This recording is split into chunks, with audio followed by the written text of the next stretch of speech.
Yes, हमारी अगली term है वाउचर। कॉस्ट हमें कुछ नहीं करना, कॉस्ट ऊपर आ चुका सारा। वाउचर्स, वाउचर क्या होते हैं? ये रिटर्न डॉक्यूमेंट होते हैं, प्रूफ, एज ए प्रूफ, किसी भी ट्रांजैक्शन का प्रूफ होता है ये, इन support of a particular transaction, कि ये ट्रांजैक्शन हुई थी उसका सबूत, उसका एक रिटर्न डॉक्यूमेंट होता है हमारे पास। अगर आप कैश सेल या परचेज करेंगे, ठीक है, जो गुड्स बेचेगा सेलर, वो खरीदने वाले को एक बिल देगा, उसका नाम होता है कैश मेमो। ये अगर वो नकद बेचेगा तो नकद बेचने के लिए कैश मेमो यूज होता है। अगर वो उधार बेचेगा तो उसके लिए वो देता है invoice. Invoice is issued for credit sale and purchase. जब वो उधार बेचेगा तो इनवॉइस इशू करेगा। ये इनवॉइस, कैश मेमो, ये सब क्या होते हैं? वाउचर्स होते हैं बेटा, बिजनेस वाउचर्स। डिस्काउंट, डिस्काउंट क्या होता है? जो आपने मुझे पैसे देने हैं या मैंने आपको पैसे देने हैं, उसके अंदर हम रिडक्शन करते हैं, रिडक्शन करते हैं टोटल अमाउंट के अंदर। मोटिवेशन क्या होता है? मोटिवेशन मैं तब समझाऊंगा जब ट्रेड डिस्काउंट और कैश डिस्काउंट के बारे में बताऊंगा, ठीक है ना। Every type of reduction in the price, जो मैं विलिंग से कर रहा हूं, अपनी इच्छा से कर रहा हूं रिडक्शन, उस रिडक्शन को बोला जाता है डिस्काउंट। ये दो तरह का होता है, trade discount and cash discount, ठीक है। इसका मीनिंग हम जनरल चैप्टर में भी कर चुके हैं और लिखवा भी चुका हूं, डिफरेंस भी लिखवा चुका हूं, फिर भी बताऊंगा दोबारा। ट्रेड डिस्काउंट इशू होता है जब सेलर अपनी सेल बढ़ाना चाहता है, ठीक है ना। ट्रेड डिस्काउंट क्या है? Reduction in the price of the goods allowed by the seller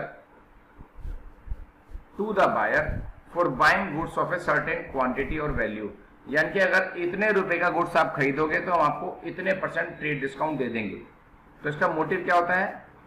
इसका, इस डिस्काउंट देने का उद्देश्य क्या है? हमारा मोटिव क्या है? मोटिव है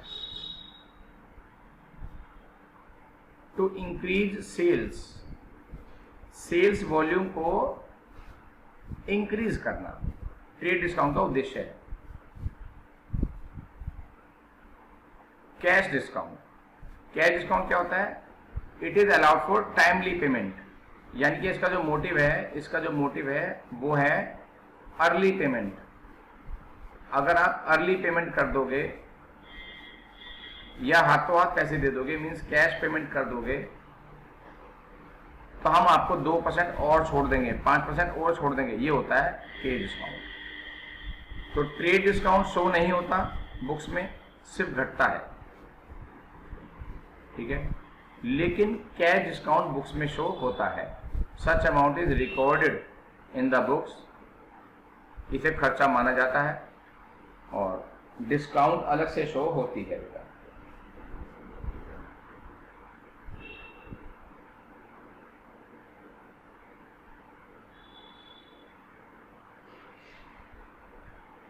अगली टर्म आई है बैड डेब्ट्स।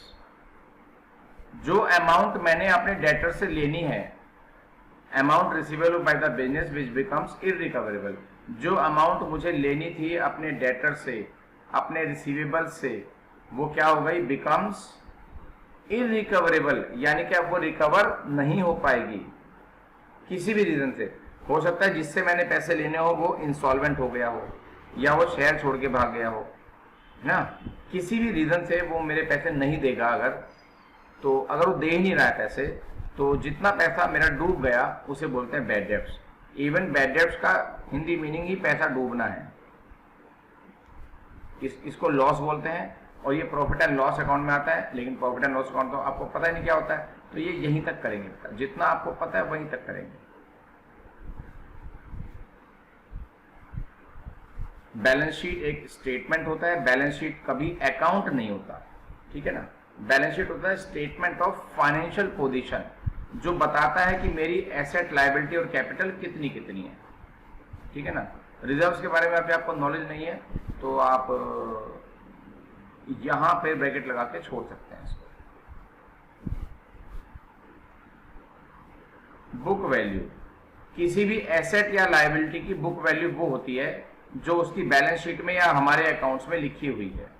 जो फाइनेंशियल स्टेटमेंट में, बुक्स ऑफ अकाउंट्स में जो एसेट लायबिलिटी की वैल्यू अपीयर है, लिखी हुई है, उसे ही बुक वैल्यू बोला जाता है बेटा।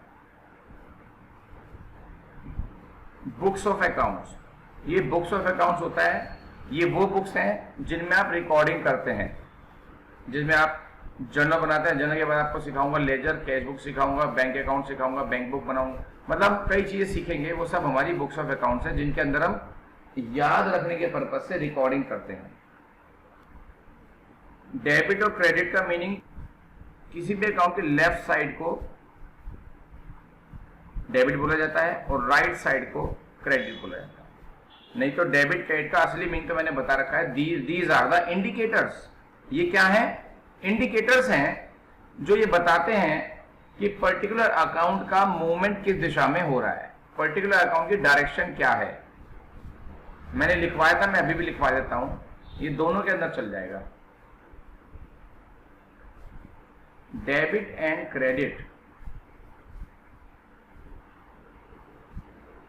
Are the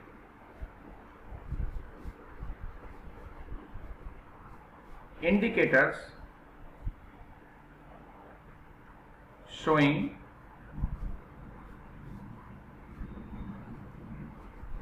movement or direction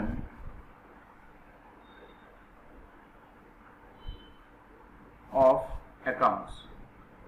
accounts की मूवमेंट और डायरेक्शन बताते हैं कि वो किस डायरेक्शन में मूव कर रहा है बेटा, ठीक है। ये डेबिट क्रेडिट का कॉमन मीनिंग है और यही इसका पर्टिकुलर यूज भी है डेबिट क्रेडिट का। स्क्रीनशॉट लेना ज्यादा फायदेमंद है।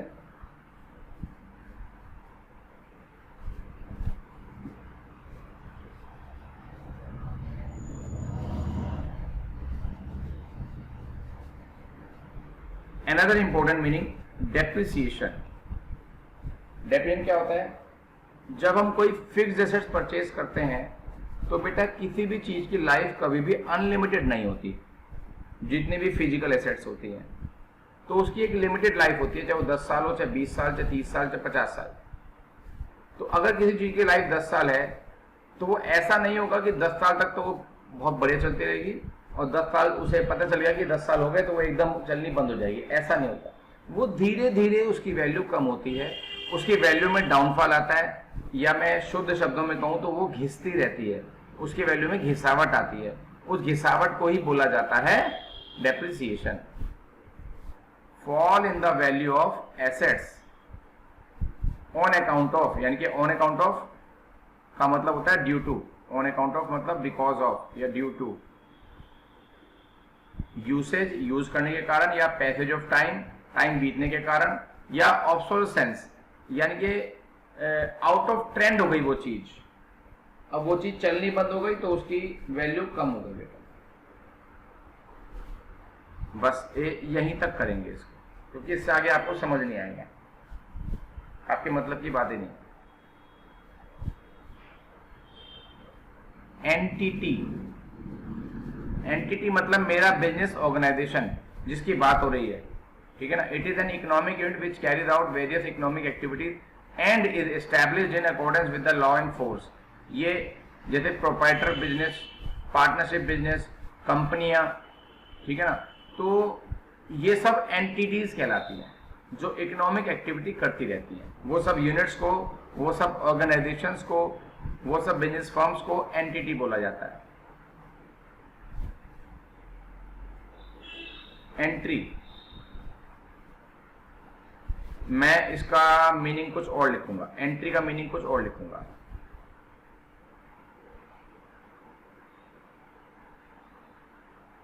Systematic record of a transaction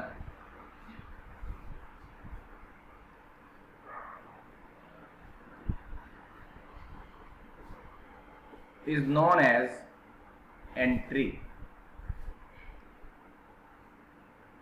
तो ये लिखेंगे जो मैंने ब्लू में लिखा है। एंट्री का मीनिंग क्या है? किसी चीज को सिस्टमैटिकली रिकॉर्ड करना।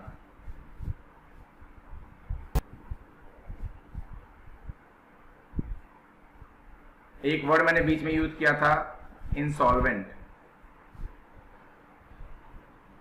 इंसॉल्वेंट का मतलब क्या होता है? कोई पर्सन या कोई बिजनेस जो अनेबल है अपने डेब्ट्स को पे करने के लिए, जो अपने कर्जे पे नहीं कर सकता, जो बंदा अपने कर्जे अपने कर्जों को पे करने में सक्षम नहीं है। The person or business who is unable to pay his debts. Proprietor मतलब ओनर, ये हमारी शुरू से बात हो चुकी है। A person who owns a business, जिसका बिजनेस है, जिसको बिजनेस को ऑन करता है और कैपिटल लगाता है बिजनेस के अंदर, और उस कैपिटल के बदले वो प्रॉफिट भी लेना चाहता है, is called proprietor. Proper meaning लिखा है, कोई दिक्कत नहीं। रिबेट, रिबेट क्या होता है? हम अपने चीज के प्राइस को कम कर देते हैं। पर्पस क्या होता है? पर्पस ये होता है कि हमने अगर कोई गुड्स बेचा है तो वो बैड क्वालिटी का निकल गया, तो हम उसे कहते हैं चल यार थोड़ी सी रिबेट ले ले तू और प्राइस कम कर ले। अदर देन, रीजन क्या है? रीजन क्या है? Other than which may have been allowing for trade discount, बल्कि ट्रेड डिस्काउंट का रीजन नहीं है, इसके अलावा किसी भी और रीजन से हम रिबेट अलाउ करते हैं, मतलब रिडक्शन अलाउ करते हैं, तो रिबेट बोला जाता है।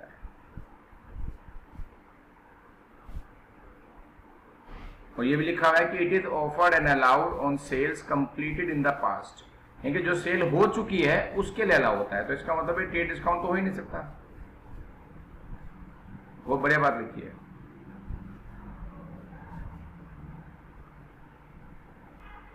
अब जब हमने इंसॉल्वेंट का मीनिंग पढ़ा तो इसका ठीक रिवर्स है सॉल्वेंट।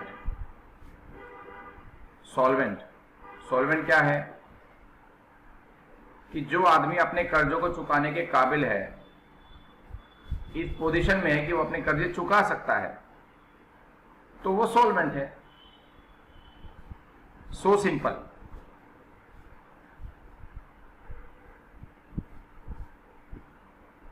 ठीक है, तो मेन टर्मिनोलॉजी तो अभी आपकी फिनिश हो गई बेटा। टर्मिनोलॉजी के बाद अगर मैं सिर्फ कोर थ्योरी के चैप्टर्स बोलूं तो उसमें आपका एक चैप्टर रहता है प्रिंसिपल्स वाला, जिसको हम थ्योरी बेस्ड ऑफ अकाउंटिंग बोलते हैं। इसके अंदर आप पढ़ेंगे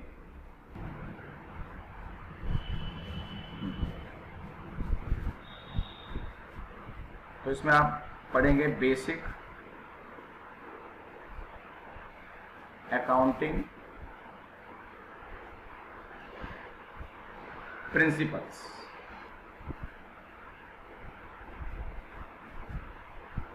बेसिकली ये वो अकाउंटिंग प्रिंसिपल्स हैं जिनको मानकर चलते हैं, जिनको एज्यूम करके चलते हैं अपनी अकाउंटिंग करने के लिए।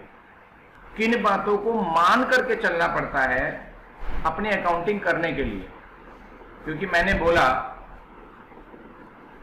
अगर आपको ये बोला कि हमारा साल के एंड में क्लोथिंग स्टॉक बच गया 10,000 रुपए का। अभी 10,000 रुपए क्या है? ये वो है कि जो मैंने कॉस्ट जिस पे खरीदा था, या ये सेलिंग प्राइस है, या ये सेलिंग प्राइस है कि 10 का बिकेगा, हमें नहीं पता। ठीक है ना? लेकिन अकाउंटिंग प्रिंसिपल्स जो होंगे वो हमें इस प्रॉब्लम का सॉल्यूशन करेंगे। चलो हमें पता है कि ये कॉस्ट है, फिर मैंने पूछा इसका सेलिंग प्राइस क्या है, तो आपने बताया जी इसकी डिमांड तो कम हो रही है तो उसका सेलिंग प्राइस 9,000 रुपए है। बहुत अच्छी बात है।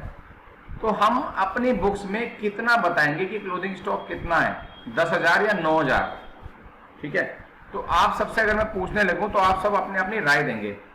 साल के एंड में मेरा क्लोथिंग स्टॉक है 10,000 रुपए का जो बच गया। क्लोथिंग स्टॉक का मतलब क्या होता है? जो स्टॉक मेरी दुकान पर बच गया, बिका नहीं। वो मुझे पड़ा तो 10 का था, लेकिन डिमांड कम होने के कारण अगर मैं आज बेचना चाहूं तो वो 9,000 का बिकेगा, क्योंकि उसकी कोई डिमांड ही नहीं है। तो बात यह आती है कि मैं अपनी बुक्स में क्लोथिंग स्टॉक कितना शो करूंगा। अगर मैं आप सबसे पूछने लगूं तो सब आप अलग अलग जवाब देंगे। आपके पास कोई बेसिक इसका प्रिंसिपल नहीं है, क्योंकि आपने पढ़ नहीं रखा हो। प्रिंसिपल पढ़ भी रखा है, अगर प्रिंसिपल पढ़ रखा है तो आप सही रिप्लाई करोगे। तो मैंने आपको बताना है प्रिंसिपल के अंदर। मैं एक छोटी बताता हूं कि इसके अंदर एक प्रिंसिपल आएगा जो आपको ये बताएगा कि क्लोथिंग स्टॉक कैसे शो करते हैं। लोअर ऑफ कॉस्ट और सेलिंग प्राइस। कॉस्ट और सेलिंग प्राइस में जो उसकी कम वैल्यू होगी उस पर शो होगा। 10 और 9 में से वो 9 पे शो होगा। अब आप कहोगे सर हम तो कह रहे थे पहले कि सेलिंग प्राइस पे शो होगा। ना ना ना ना ना, सेलिंग प्राइस अगर 11 हुआ तो वो 10 पे शो होगा। सेलिंग प्राइस और कॉस्ट में जो कम होता है वो उस पे शो होगा। मेन बात ये है। अब ये हमें कैसे पता होगी? जब हम प्रिंसिपल पढ़ेंगे। तो ऐसे बहुत सारे प्रिंसिपल हैं जो हमारी बहुत सारी प्रॉब्लम्स को एडवांस में सॉल्व करके चलेंगे। तो इसलिए प्रिंसिपल्स पढ़ना बहुत जरूरी है। तो मैं आपके सामने शुरुआत कर रहा हूं प्रिंसिपल्स की। पहला प्रिंसिपल, बिजनेस एंटिटी कंसेप्ट।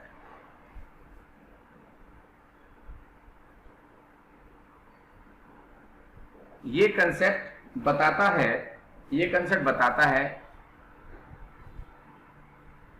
कि business and owner are different entities. उन दोनों का अस्तित्व बिल्कुल अलग अलग है। जो बिजनेस में रिकॉर्डिंग की जाती है, transactions are recorded in the business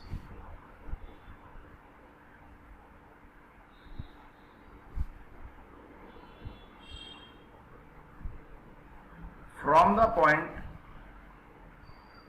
of view of business only। Owner की ट्रांजैक्शंस को तो सेपरेट कर दिया जाता है। उन ट्रांजैक्शंस को बिजनेस की ट्रांजैक्शन मान के रिकॉर्ड नहीं करते। ओनर को अलग लेके चलते हैं, बिजनेस की ट्रांजैक्शन को अलग लेके चलते हैं। यह है बिजनेस एंटिटी कंसेप्ट। मतलब ये कि आपकी दुकान है कोई, आपने दुकान का पंखा ठीक कराया तो उसे आप, ठीक है ना, उसे आप रिपेयर चार्ज बोलोगे कि मैंने दुकान का पंखा ठीक कराया, और आप दुकान में रिकॉर्ड करोगे रिपेयर दिया मैंने, 300 रुपये रिपेयर वाले को दे दिए। लेकिन अगर आपने घर का पंखा ठीक कराया तो उसे रिपेयर नहीं बोलोगे, क्योंकि दुकान से पैसे निकले और घर का पंखा ठीक हुआ, तो उसे क्या बोलोगे? ड्रॉइंग्स। क्योंकि मालिक के पर्सनल खर्चों को एक अलग वर्ड दिया जाता है, ड्रॉइंग्स। ठीक है ना, वहां 200 रुपया 300 रुपये जो भी दिए वो हो गया ड्रॉइंग। तो मालिक के खर्चों को ड्रॉइंग बोल दिया और बिजनेस के खर्चों को खर्चा मान लिया। बिजनेस के खर्चों को अलग रिकॉर्ड करते हैं, मालिक के खर्चों को उनके पर्सनल एक्सपेंस मान के रिकॉर्ड करते हैं। तो ऐसे बहुत सारे प्रिंसिपल्स हैं जिनको हमने आज पढ़ना है बेटा। ठीक है, 1 मिनट वेट करो, मैं आपके लिए सीधा सीधा लिटरेचर लेके आता हूं एनसीईआरटी का। तो ये एनसीईआरटी बुक से मैं उठा लाया थ्योरी बेस ऑफ अकाउंटिंग। ये चैप्टर हमारा आज स्टार्ट होगा। प्रिंसिपल का इंट्रो मैंने दिया, अब हम उनको पढ़ेंगे। इन प्रिंसिपल्स को, कंसेप्ट्स को, कन्वेंशंस को कलेक्टिवली बोला जाता है जनरली एक्सेप्टेड अकाउंटिंग प्रिंसिपल्स। और जब आप बिगर क्लासेस में आओगे तो ये गैप करके भी हम इसको पढ़ते हैं बेटा। जितने भी प्रिंसिपल्स हैं ये बहुत इंपॉर्टेंट हैं। ये जो चैप्टर मैं आज स्टार्ट कर रहा हूँ थ्योरी का, ये इतना इंपॉर्टेंट है कि क्लास 11th में बहुत काम आएगा, 12th में इसका यूज होगा, लेकिन प्रिंसिपल का मीनिंग अलग से नहीं पूछा जाएगा। 12th के बाद जितनी भी क्लासेज, आप चाहे बीबीए करो, चाहे बीकॉम करो, चाहे सीए करो, चाहे सीएस करो, चाहे सीएमए करो, चाहे आप आईएएस पीसीएस करो, अगर कॉमर्स के थ्रू कर रहे हो तो ये प्रिंसिपल्स आपका पीछा नहीं छोड़ेंगे। ये प्रिंसिपल्स आपको इतने स्ट्रॉन्ग करने हैं कि आपको कॉमर्स फील्ड में कोई दिक्कत ना आए। और जिनके प्रिंसिपल स्ट्रॉन्ग हैं, प्रैक्टिकली इनको यूज करना जानते हैं, अच्छे से जान गए हैं प्रिंसिपल्स को, तो उनको कॉमर्स साइड में कभी कोई प्रॉब्लम आएगी भी नहीं। ठीक है, इनको कलेक्टिवली बोला जाता है generally accepted accounting principles. The term principle has been defined, यहां से मैं पढ़ रहा हूं बेटा। जितना इंपॉर्टेंट होगा उतना हम हाईलाइट करेंगे, उसको आप ये चैप्टर में आपको भेज भी दूंगा और आप उसको क्या है स्क्रीनशॉट ले भी सकते हैं। The term principle has been defined by AICPA, All India Council of Professional Accountants, as a general law or rule or adopted or professed as a guide to action. देखो क्या दिया, प्रिंसिपल का मतलब है गाइड टू एक्शन, यानी कि कोई भी काम करने से पहले आपको गाइडलाइन चाहिए, तो वो गाइडलाइन के रूप में काम करें। जितने भी प्रिंसिपल्स आप पढ़ेंगे ये क्या होंगे, ये आपकी गाइडलाइंस बनेंगी, गाइडलाइंस। अभी इसमें से कुछ करने का नहीं है, जितना करने का होगा बता दूंगा मैं। तो generally accepted accounting principles refers to the rules और guidelines adopted for recording and reporting of business transactions. ये अच्छा मीनिंग है, मैं इसको हाईलाइट करता हूं। Generally accepted accounting principles refers to the rules or guidelines adopted for recording and reporting of business transactions in order to bring uniformity in preparation and presentation of financial statements। जब हम financial statement बनाएंगे तो एक businessman तो अलग format लेके चला हुआ है, एक बिजनेसमैन अलग फॉर्मेट लेके चला हुआ है, एक बिजनेसमैन ऐसे फॉर्मेट बना रहा है, एक बिजनेसमैन ऐसे फॉर्मेट बना रहा है, तो बेटा कहाँ आनंद आएगा। आप बिजनेसमैन के अकाउंट्स को आपस में कंपेयर भी नहीं कर सकते, स्टडी भी नहीं कर सकते, एनालाइज भी नहीं कर सकते। तो उनके अकाउंट की प्रिपरेशन में, प्रेजेंटेशन में यूनिफॉर्मिटी लाना भी एक बहुत बड़ी बात है, एक मेन बात है। यूनिफॉर्मिटी आएगी तो आप उसको इजीली एनालाइज कर पाएंगे। तो यूनिफॉर्मिटी लाने के लिए एक जनरल गाइडलाइंस हमारे पास है, उन्हें बोलते हैं जनरली एक्सेप्टेड अकाउंटिंग प्रिंसिपल्स। ऐसे अकाउंटिंग प्रिंसिपल जो जनरली एक्सेप्टेड हैं, जिनको हर कोई मानता है ग्लोबली। ठीक है, ये इतना ही बोलते हैं, ये मीनिंग तो इतना ही करेंगे बेटा।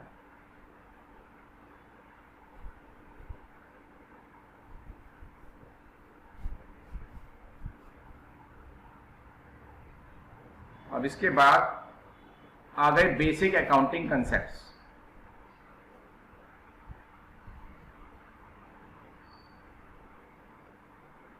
The basic accounting concepts are referred to as fundamental ideas or basic assumptions underlying the theory and practice of financial accounting and are broad working rules for all accounting activities। बस इतना ही बहुत है। Accounting activities के अंदर total guideline, working rule और उसकी theory और उसके न्यूमेरिकल को प्रैक्टिस करने के लिए जो एजम्पशंस हम मान के चलते हैं, मान्यताएं मान के चलते हैं, वो है आपके बेसिक अकाउंटिंग कंसेप्ट। पहला है बिजनेस एंटिटी कंसेप्ट, जिसके बारे में मैंने एक हल्का डिस्कशन आपसे अभी किया था, वो मैं आपको बताता हूं। तो पहला प्रिंसिपल है business entity concept. The concept of business entity assumes that business has a distinct and a separate entity from its owner। कितनी बढ़िया बात लिखी है, बहुत अच्छे शब्द हैं लर्न करने के लिए और सटीक शब्द हैं बिल्कुल एग्जाम में मार्क्स लेने के लिए। ऑनर से बिल्कुल डिस्टिंक्ट और सेपरेट, बिल्कुल अलग एंटिटी है। It means that for the purposes of accounting the business and owners are to be treated as to separate entities. ये दोनों बिल्कुल सेपरेट एंटिटीज हैं अकाउंटिंग के पर्पज से।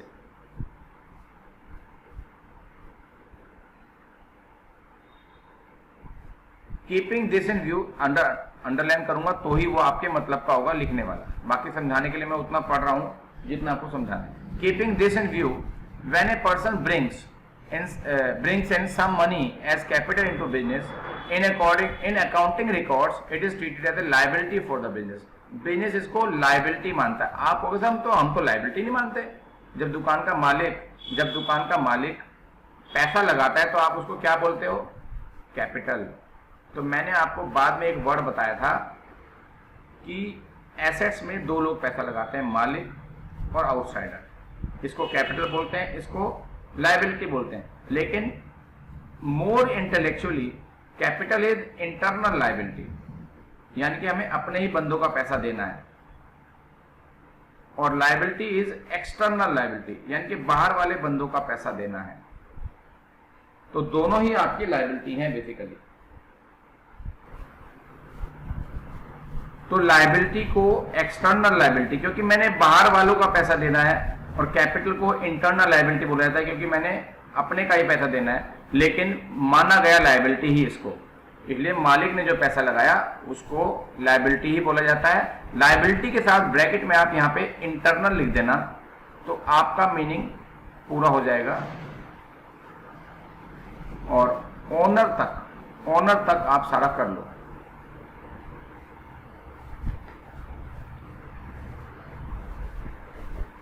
यहां तक सारा कर लो और इंटरनल लायबिलिटी के साथ ब्रैकेट में इंटरनल लिख देना। लायबिलिटी के साथ ब्रैकेट में, दोबारा बोल रहा हूं,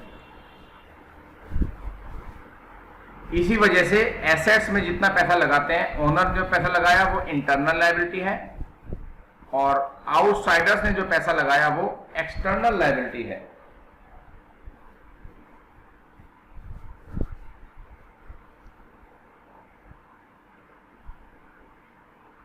ठीक है, लेकिन है दोनों liability.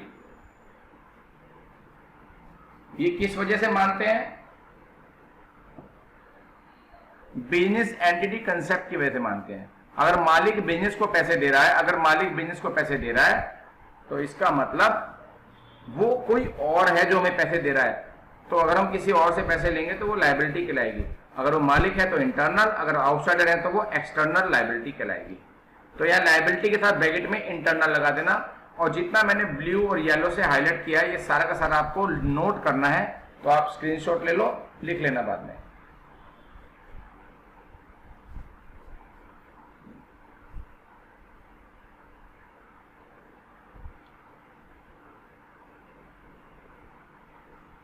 The next concept is money measurement concept.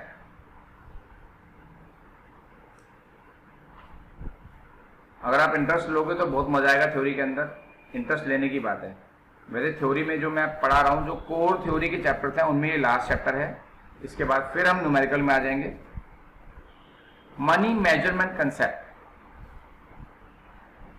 ये कंसेप्ट ये बताता है कि अकाउंटिंग में उन्हीं चीजों को रिकॉर्ड किया जाता है जिनको आप मॉनेटरी टर्म में एक्सप्रेस कर सकें, जैसे कि sale of goods, purchase of goods, payment of salary, rent received, interest received वगैरह वगैरह। इन सब चीजों को आप मॉनेटरी टर्म में एक्सप्रेस कर सकते हैं। इसलिए मनी मेजरमेंट कंसेप्ट के अकॉर्डिंग ये सब ट्रांजैक्शन रिकॉर्ड होंगी।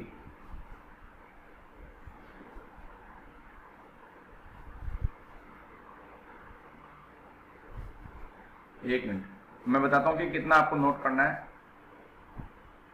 Which can not be expressed in terms of money, for example upon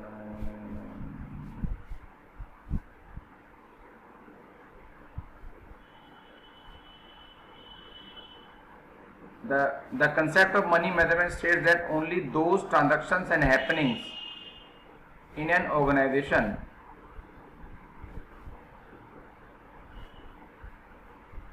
यहां पे मिसिंग है कुछ,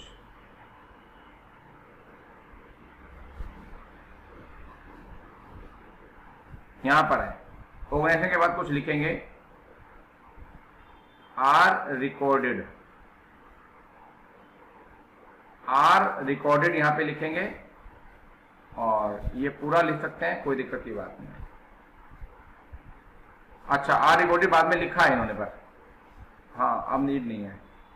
विच can be expressed in terms of money etcetera are to be record in the books. ठीक है ना। वैसे आर टू बी रिकॉर्डेड मेरे हिसाब से बहुत दूर लिखा गया, इससे बच्चों को मीनिंग लर्न करने में थोड़ी परेशानी होगी। ये तो आप यहीं पे लिखा रहने दो या आप यहाँ पे लिख दो, आपकी मर्जी है। यहाँ पर मैं इंग्लिश के ज्यादा रूल्स को ध्यान फॉलो नहीं कर रहा हूँ, मैं बस इस चीज को फॉलो कर रहा हूँ कि आपको लर्न जल्दी हो जाए, चीजें समझ में जल्दी आ जाए। ठीक है, यहां से लेके और यहां तक सारा, ये दिखने में आपको लग रहा है लेंदी है, लेकिन जब पढ़ोगे तो आपको समझ में आ जाएगा।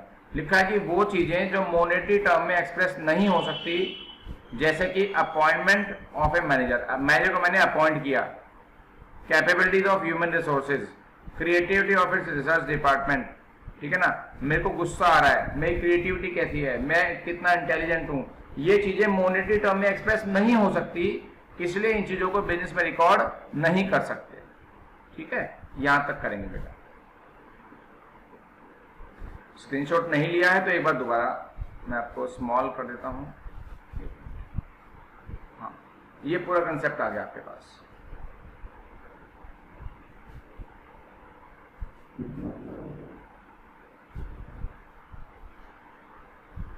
ठीक है,